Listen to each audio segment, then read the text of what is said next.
Hello everybody, I'm Lady Nika and with last Monday night's episode of Love and Hip Hop Atlanta. This is season 6, episode 15, I do believe. 15 goddamn episodes. Y'all, okay. And then we got the season finale next week. That's 16. And maybe a possible 2 to 3 part reunion, which would bring it up to 19 weeks. Y'all got to be kidding me. Shit, over some love and hip hop. Mona, you doing the most, honey. This ain't like, somewhat classic franchise like the Real Housewives of Atlanta. Child, it's the wretchedness of Atlanta. The epitome of it. But anyway, I ain't going to talk shit and swallow spit on the shit because I be watching it. So, we're going to get right on into the review.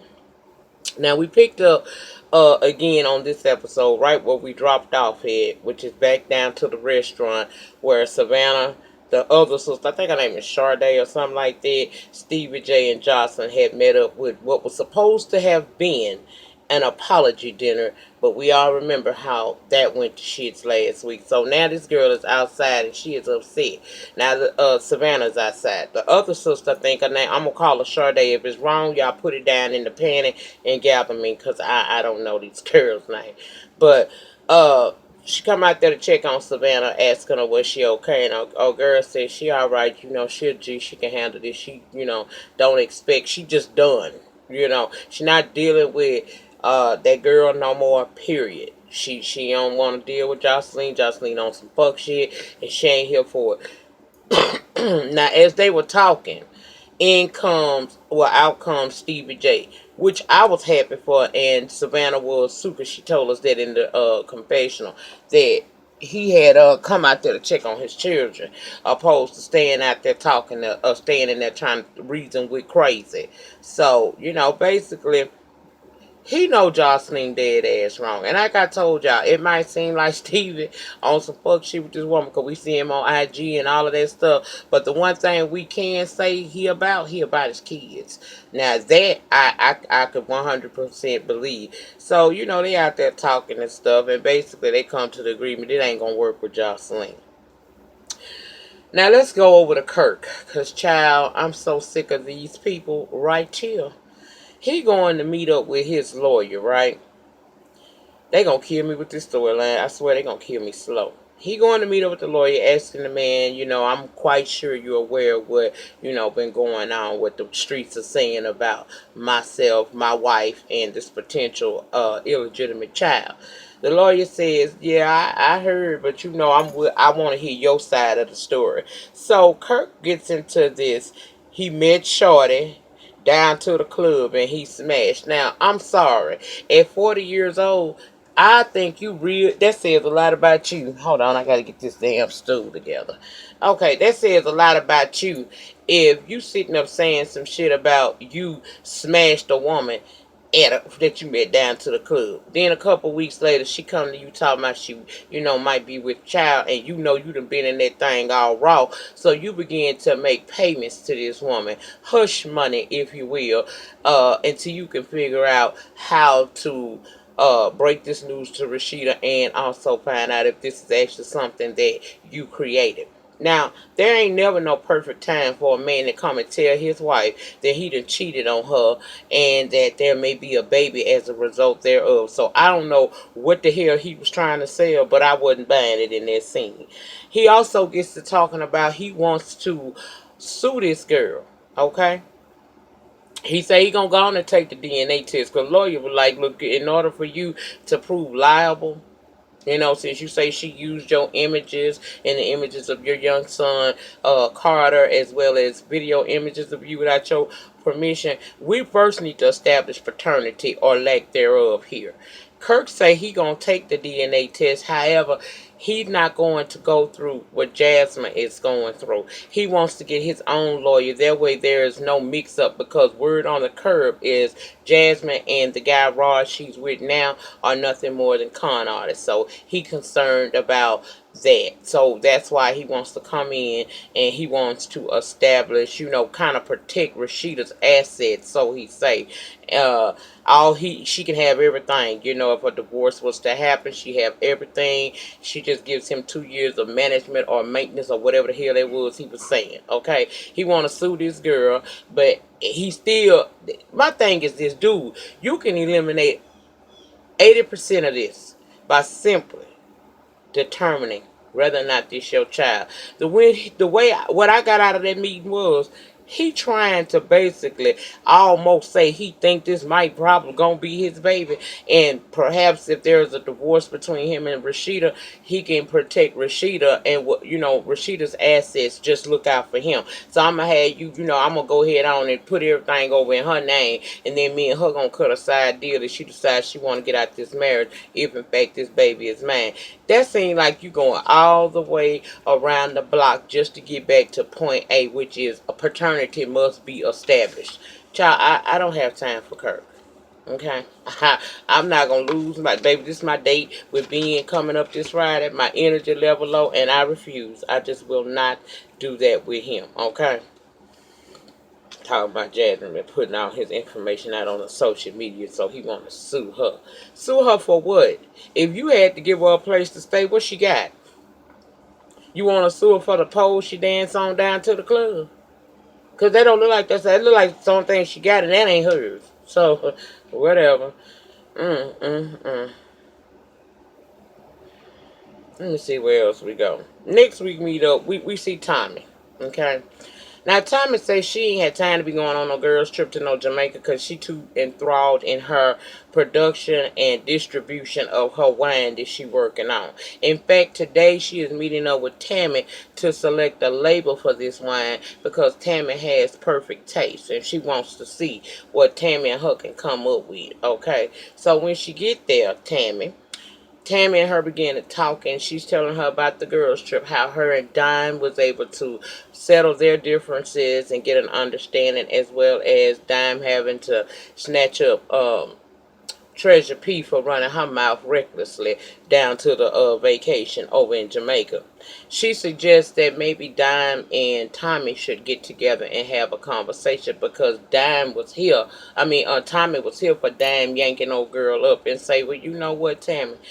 I'm trying to do better. So what I'm gonna do is I'm gonna go on and have this meet up with Diane. Maybe we can talk out what it is that went on between us down at my wine tasting event, and we can come together collectively. So later on in the scene, in the episode, we see Rashida and she's with Diane. They're headed to this conference room that Rashida said one of her friends had loaned her to meet up with Tammy and Tommy to try to bring about peace. She gonna mediate this possible reconciliation between Tommy and Dime, helping Tammy out with the job. Now, before Tommy and Tammy get there, Rashida is telling Dime, look, I'm proud of the progress you done made. You're a really sweet person. Be on your best behavior. Dime is saying she gonna do that. So in comes Tommy and Tammy. And I knew right then it wasn't gonna go well because anytime a bitch walk up in there, first of all, by her, the way her mouth was set up on her face, with that scowl she had, and the fact she had them glasses on, I knew this shit was gonna go left, but we gonna play along. So we get to the conference table, everybody's there, they're exchanging pleasantries. And then Tommy, who I thought was gonna be the bigger person in this situation, says to Dime, look, I want to apologize because I may have came off a little bit too much at you at my wine tasting. I just felt like in that moment you should not be kicking up drama with Tammy, and I'm trying to have an event here. Tammy said, and I explained down to Jamaica that I only interrupted Dime because I know that there is discourse between Jocelyn and Tommy, and I felt like her event was the wrong place to do it. So that's why I said what I said. But Dime and I have talked about it. We're on the understanding that that's what happened. So Tommy was cool with this. She gets to saying that, you know what? I've been going through a lot right now. You know, I'm going through a lot. Me and my mama, we having issues or whatnot. That what the bitch didn't say. I'm having alcohol withdrawal from time to time, and so you know I might pop off, and when I pop off, anybody can get this work. Bitch, what you say that for? What did she say that anybody can get this work? Being from the streets, Jessica did not think that Tommy was saying that in a general way. She took that as, bitch, you saying you can come at me crazy. And what I need you to know on this day at this time is, no, I can't get this work. You ain't going to talk to me any kind of way. Now, shit done took a turn for the left because now Tommy on the defense yet again. And she talking about, oh, I can say whatever I want. Dime say not to me. She said, that Tommy had invited her to fight. She said, I'm all for this shit. Ain't no thing. I'm from the streets too. You ain't said but a motherfucking word. Long as you understand, I'm gonna beat your ass like your mama should have beat your ass. Tom on the other end was telling her, girl, don't talk about it, be about it. They both getting real hype. Jessica telling old girl, you know, you a wankster here in these streets. Calm that shit down because you ain't about that life. Rashida's trying to tell Dime to calm down. She telling Rashida, girl, you just ain't from these streets like I am. I know what the hell that mean when a bitch tell me I can get that work. So they arguing and going on. Security has arrived on the scene because they know, Mona know, that Tom is a walking time bomb and Jessica ain't too many inches from being like that her damn self. So they arguing, and the only thing you can do is separate and divide at this point because neither one of them are hearing each other. And quite frankly, it was childish because to me that could have been resolved had they just sat down like grown women and had a damn conversation and listened to each other. Neither one of them listening to each other, and they both came in there on high alert. If you already walking into a situation where you pissed off at a person and you ain't really trying to hear what they saying, but you saying you will, then that's what's gonna happen. You know, I personally see it as baby birds of a feather flocking together.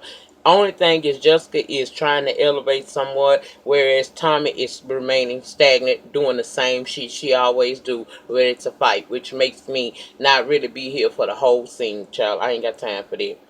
Now, child, let's go on and do the Frost facts. Y'all ready? And first of all, before I begin, the Frost Family Chronicles, where we get nothing but Frost facts, let's give a shout out to Forest Rocks because she is the one that gave all of us hashtag Frost facts, and I totally understand because what you give these people you never quite know. Now we got Rashida and Mama Shirlene and all the kids, the biological, the steps, and Kelsey little baby, making that Rashida step grandbaby. Okay, we all headed on the bus to a family retreat down up in the mountains, honey. And we riding along, and some kind of way they had Kirk name came up. I don't remember how it came up, but then the little boy Kai, the one that the girl called Rashida about down to the press on Father's Day, he gonna tell Rashida that he thought she'll be over there by now. Little boy, your dad done cheated on your mama and possibly created a whole nother baby, and your mama just supposed to get over there.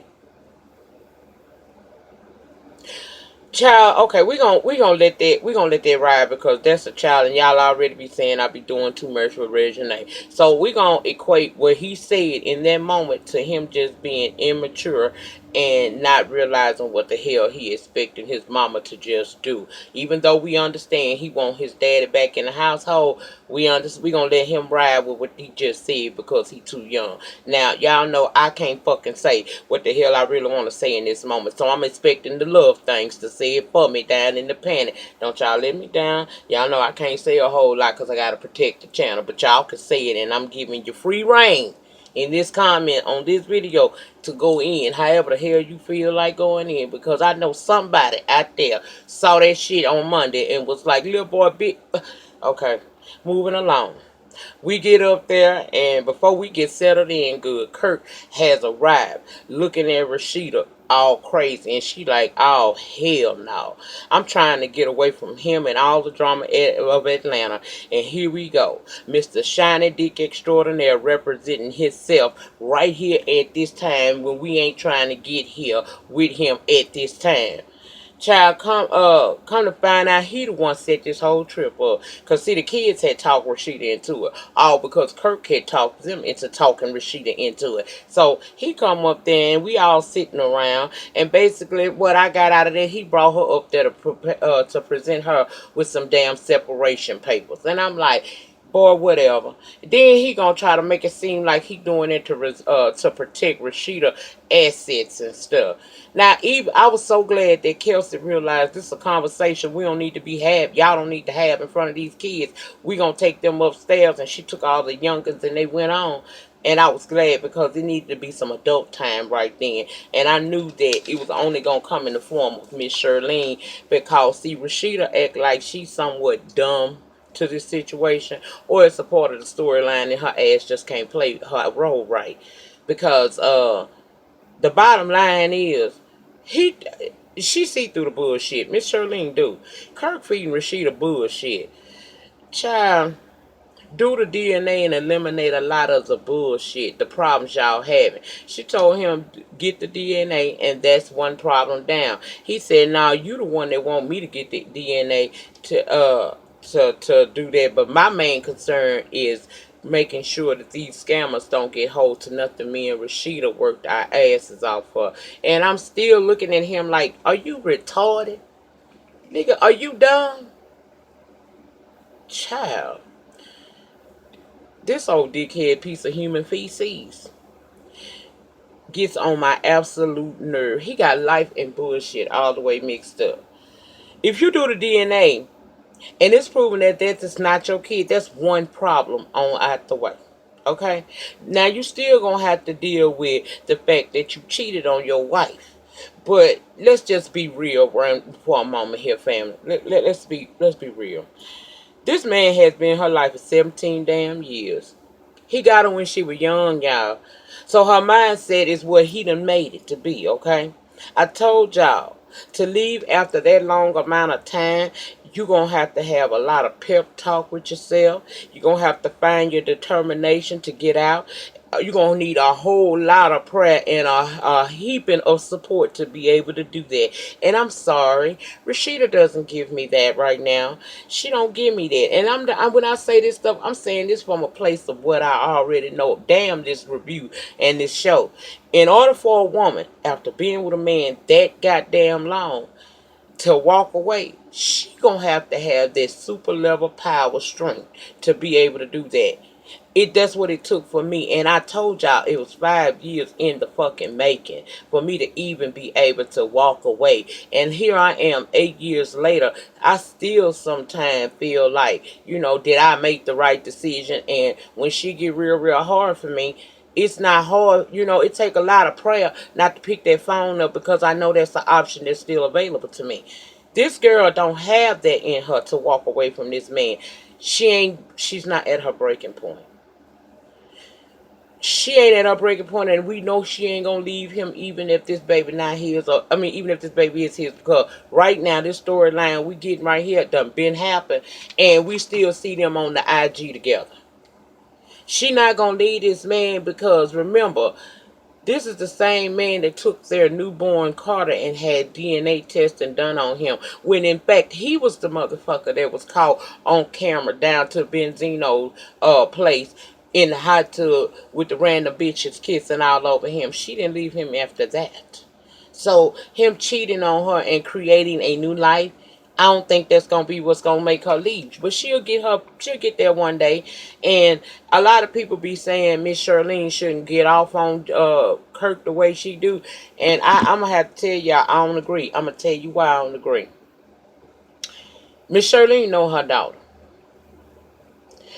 Rashida to me, and I'm not trying to be hateful when I say this, but this is from real shit. Rashida, in my opinion, is what you call the functioning retard. Functioning retard, meaning that this bitch can't separate herself or see herself separated from this man because he's all she know, and she don't want to take the step to walk away from this and throw this bullshit in the trash because it really ain't good for her because she don't know what's to come. Now a lot of people that's independent and strong minded, they wouldn't understand where the fuck she coming from. Most of us don't sometimes, but because I was Rashida, I understand what the hell she's feeling right now. But Rashida's gonna have to find her strengths. And until she do, I can understand that her mama, that's that woman's child. Whether she grown, that's her baby. Not so much baby anymore, but that's her baby. We don't know what Miss Shirlene may know that we don't know on the camera, in the audience, in the world. Rashida may have cause she do act that way sometimes. You know what I'm saying? We don't know what her situation may be. So this woman is doing what any mother would do, even though we know that she's kind of stepping out of her bounds. Can you blame her? That's her child. That's her child. And she got into it with his ass and told him, look, you can stop the bullshit. You can eliminate a lot of this stuff if you just go and take the DNA. That's something Kirk don't seem to want to do, which leads us to believe that, nigga, do you know that this is your baby? They get into it so damn bad. And what I also want to say is that another reason to back up my point, something wrong with Rashida. What sane, fully functioning, somewhat self-esteem having bitch gonna let another motherfucker, husband or not, talk to her mama the way this man talks to Miss Shirlene? Miss Shirlene don't be giving a damn because she give it to his ass the same way he give it to her.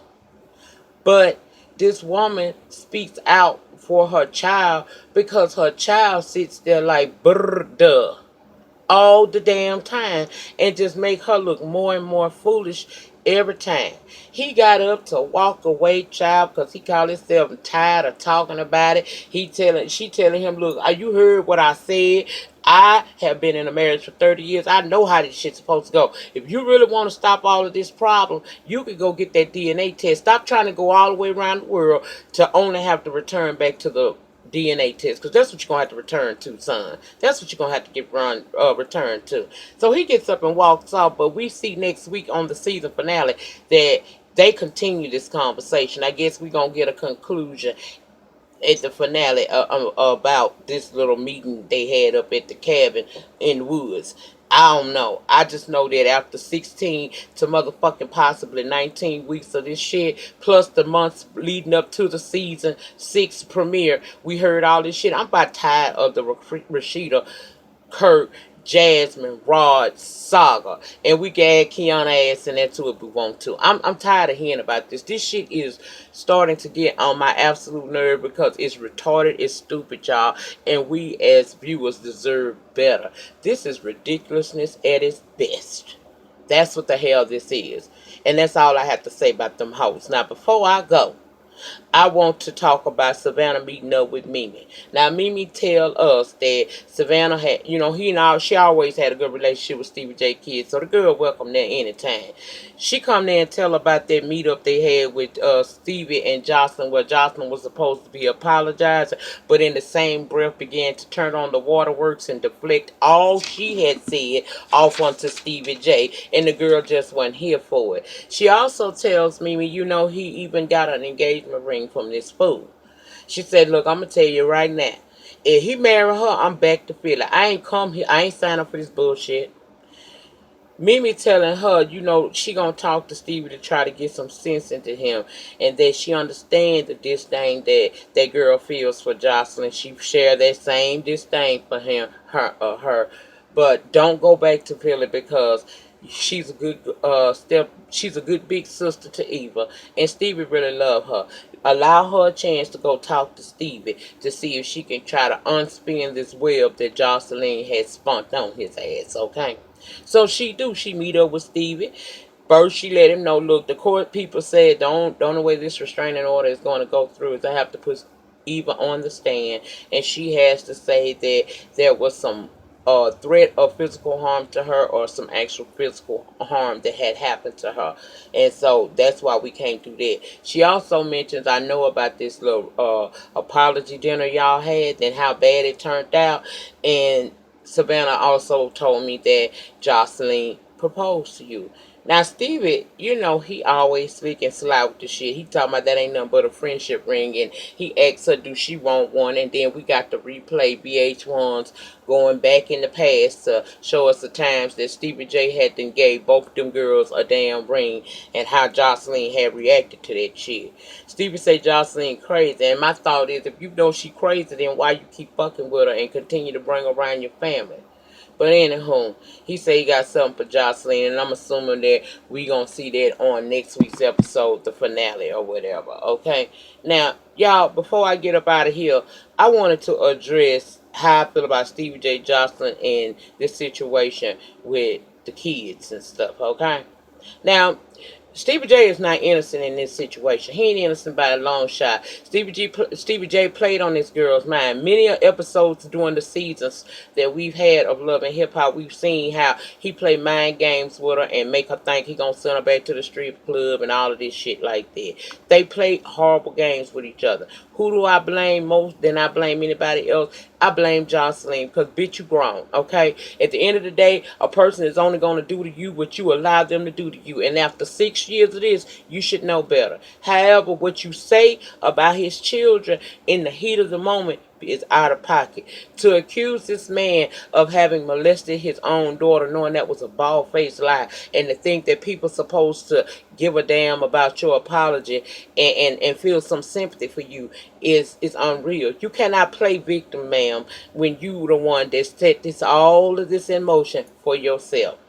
Then to top it off, to let you know that you don't apologize for what you say and what you do, you have recently did a post on IG where you telling this young girl that she just mad because you, what did she say? You called the girl a hoe and then said that the girl mad because you run her daddy dick. You tell her to go run along and find her a cock to suck and call the girl nappy head. Now, I let you slide last week when you called them girl thotties. Bitch, this is too much. Stevie J need to leave you alone, and I'm gonna tell you what I honestly think. I think Stevie playing this bitch so he can wind up with custody of her child. He letting her be just erratic, and he know that she is not smart enough to not go to social media where she's putting all her business out there and saying some of the most dramatic things that you can imagine. A motherfucker, the terrible things she say about this man in relation to his children. Now you turn around after apologizing to this girl, Apollo lying to the girl. You turn around this episode and you say that the girl, well, you turn around on IG and say that the girl mad because you got control or you run her daddy's dick. What the fuck she want to run her daddy's dick for? That's his daughter. Now, I don't know if incest runs rampant in your family, but bitch, it might not do that in theirs, okay? So you wrong to even be coming at her on that type of attitude. Then you done call this girl nappy head. Girl, I would be through with you. I promise. And y'all know I was here for Jocelyn, but it comes a time and a place where you just cannot rock with a bitch no more when she do too much. And Jocelyn has done too damn much. Too much. There is no explanation that you can give me for why this woman accused this man of messing with his daughter knowing it was a lie. Then when you admit it's a lie, you turn around and think that don't nobody supposed to be affected by that because it was only said about him. Well, he's got other kids and he got people that love his ass, even if you ain't got nobody that love you. That was out of order, ma'am. Out of order. And if Stevie know like I know, I would let this bitch self-destruct on social media, take it right to the courts and snatch my child up. I feel so bad that that little girl has Jocelyn to look up to as a mother. What happened to women's empowerment?